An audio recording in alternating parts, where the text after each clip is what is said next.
Hi, welcome to my channel. I'm Sunny, aka your daycare coach for all of your childcare needs. Today we are here with a little bit of story time about the scariest moment of my life as being a childcare provider. So when I was a home daycare provider, I was providing childcare services at my home. In the state of Maryland, I was allowed to have 8 children by myself with 2 children under the age of 2. When I had my home daycare, I was enrolled at full capacity every single day. I had 8 beautiful families, and as they were faithful families, they definitely put their trust in me, and this day it definitely paid off. So let me tell you, but we were having a great day, nothing out of the ordinary. All of the children were well. All of the children were their typical selves. It wasn't anything that I had to know or anything that made me say, my spidey senses are tingling and let me be prepared for anything today. Nothing, completely normal. We go through the first half of the day, it's fine. We go through lunch, it's fine. Get down to nap time, it's fine. As the children are napping, usually I will take this time for my personal time to kind of relax, wind down, catch a woosah moment, kind of relax from the enrichful part of our first half of the day. While the children are sleeping, I take my time for myself. I also clean up, but I also monitor the children as they're sleeping, just making sure that everybody is breathing, making sure that nobody is sweating profusely in their sleep, and just keeping an eye out on the children. And remind you, this is my home. So we were in the main level and we had the kitchen, living and dining room area, which were all approved and licensed to operate as the daycare floor area. So I had a child who was sleeping comfortably, and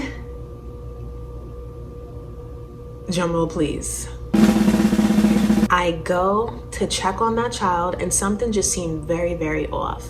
The child is laying in their sleeping quarters on their side, but it just looked like something was off. So I lean in, I get a little bit closer, and I really, really look at the child, and I'm like, there's blood on the area where the child is sleeping. So I turn the child over on their back, and I'm just like, blood is coming out of their mouth, but it's like a slow, dry blood type look. So almost as if it had already, so out of the child's mouth, you could see that blood was coming out. It wasn't gushing. It was like a slow drip. But when a child is sleeping, a child should not have blood coming out of their nose, their ears, their eyes, their mouth. They shouldn't have blood on them at all. So as I turn the child over, I realized that as I'm turning the child over, the child feels very limp. I immediately go into panic mode, but panic mode as a mother first and as a childcare provider second. My spidey senses are up. I'm ready to administer first aid, CPR. I'm ready to do it all. But my first thing is seeing what the actual status of this child is. So again, this is all happening very, very, very quickly. As I turn the child over and I recognize that the child feels a little bit limp, I do feel that there is a pulse. So the child is breathing, although it is kind of like the opposite of a labored breathing. I do realize that we still have a pulse. We can make some things happen. So I start doing chest compressions because the child still does have a pulse. So again, with not knowing exactly what is going on with the child, my first objective is to make sure that I can keep the child with me while I can go get the phone and call 911 as I am working through what the operator is going to recommend, but also seeing exactly what's going on in front of my face. If this story sounds all over the place, trust me, it was because it was. Everything was happening so quickly. Just stay with me here. So again, third time, as I turn the child over, start administering chest compressions, just to make sure that we can get good air flowing through the lungs. And the child is kind of moving, but their eyes are rolled back in their head. And I'm like, okay, all right, so this doesn't look good. So as I'm doing the chest compressions, I had one child who does not take their nap. So that was my helper. So I asked that child, go get my phone, go get my phone.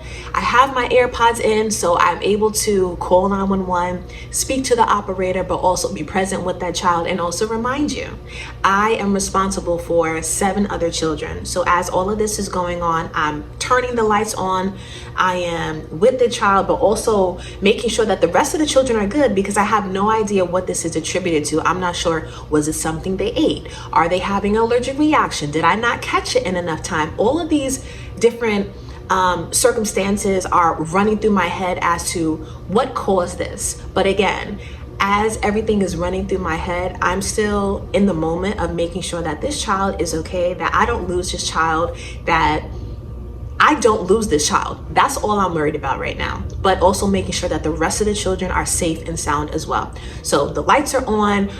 I'm somewhat panicking, but conscious enough to take the orders from the operator, and the operator is, I'm sending this, I'm sending, paramedics, I'm sending this, let me know the address, what's going on with the child, follow with me. So I'm just doing everything as recommended by the operator, who was super, super helpful during this time. And again, she just said, continue to do the chest compressions. Because we did have a slight pulse, they didn't want me to do mouth to mouth resuscitation. It was just more so, go ahead and just, keep a steady pulse for the child. So that's what I did. Even thinking about it is just like, I can't believe that I dealt with something like that. I can't believe what the child had to endure. And it was a lot. It was a lot on me emotionally. It was a lot on me physically. And I harbored a lot of guilt because I had no idea what was going on. Did I cause this? Even though I know that I didn't, it was still somewhat of a responsibility that I felt with being that child's caregiver. So basically, follow the recommendations and the advice of the operator. The really cool thing about it is that when you are a licensed childcare provider, your address is kind of flagged in the system as a highlight in a way. I don't know if there's a specific verbiage for it, but when you're licensed as a home daycare provider, you are licensed as a business in a residential zoned area. So when the cops have to come out, when paramedics have to come out, they already have a huge sense of where you are located, how to get to you, and they make sure that they get to you in record timing. Not to say that they don't get to other 911 calls in recommended timing, but they come to you first because they know that you have children. They know that you have 8 children, possibly. So yeah, so they got to us within, I don't even know how long. I just knew that we heard a whole bunch of banging on the door, and the house was ransacked with people who were there willing and able to help. So they got the child and they did vitals, and guess what? By the time that the paramedics came, the child was okay. She was actually going kind of in and out of consciousness, but she was there with us. She wasn't vomiting blood or anything like that, and she was okay. Within the time frame of having the paramedics come, I was able, once the paramedics got there, I think some way, somehow I had messaged the parents that there was an emergency, but I got in contact with them to let them know what was going on. And I think the parents came within about 5 minutes of when the paramedics came as well. So when the paramedics were there with the child, the parents were able to reunite with the child, kind of hold them, cuddle them, give them that parental support that they needed, and the paramedics were able to take the child to the hospital just to confirm that their vitals were okay and that the child was okay. Luckily, the child was fine, but as you can imagine, it took a big toll on me.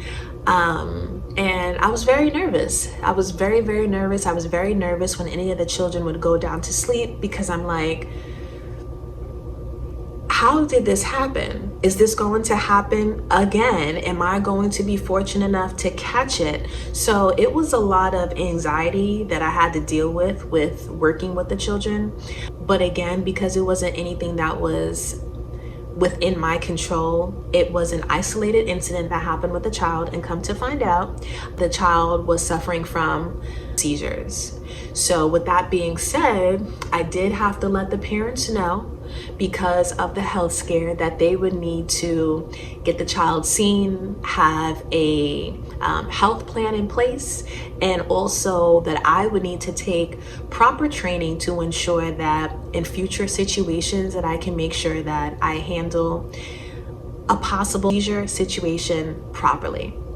Again, it's a big liability issue with myself because God forbid if I don't catch it, God forbid if I make the wrong move, my life is over, my children's life is over, my family's life is over, because there will be things that come after that. So I shared that story because that was the most scariest situation I have been in as a daycare provider.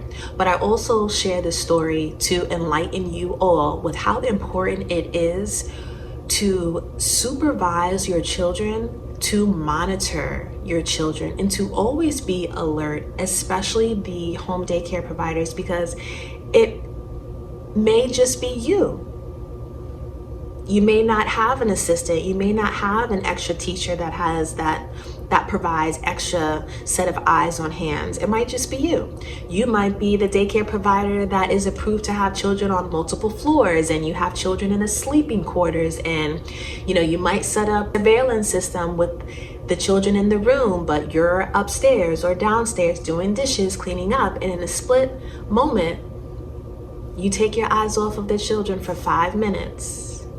That could be a deadly 5 minutes. So I wanted to bring awareness to how much responsibility as a childcare provider we bear, but also to shout out to you and shout out to us, because there is no other job in the world that I would rather wake up to and go with a smile every single day.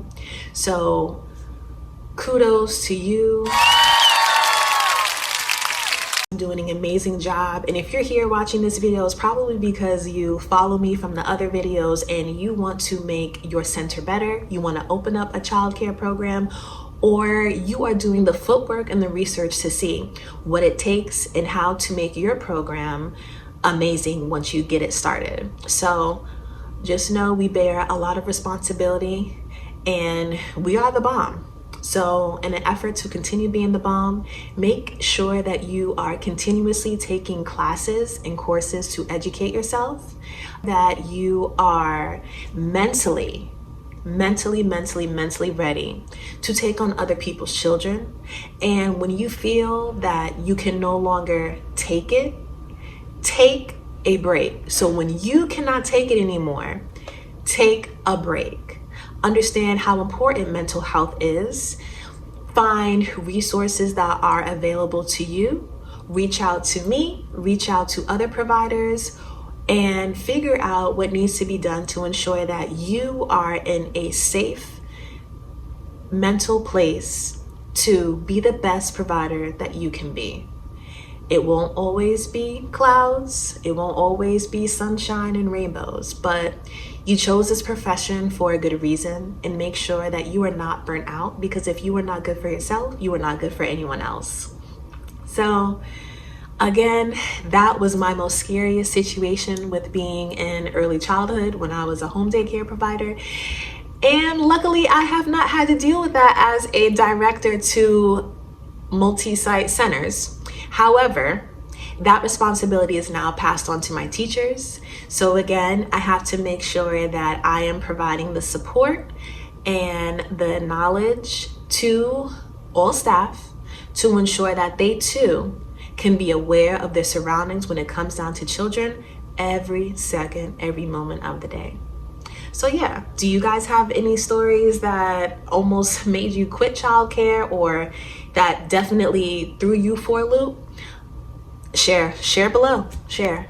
And then also, this is how important it is to make sure that you stay up to date with your first aid and CPR certifications. In the state of Maryland, I believe that if you take the course, it's valid for 2 years, but it never hurts just to brushing up on those skills. So yeah, thanks for listening. See you guys soon.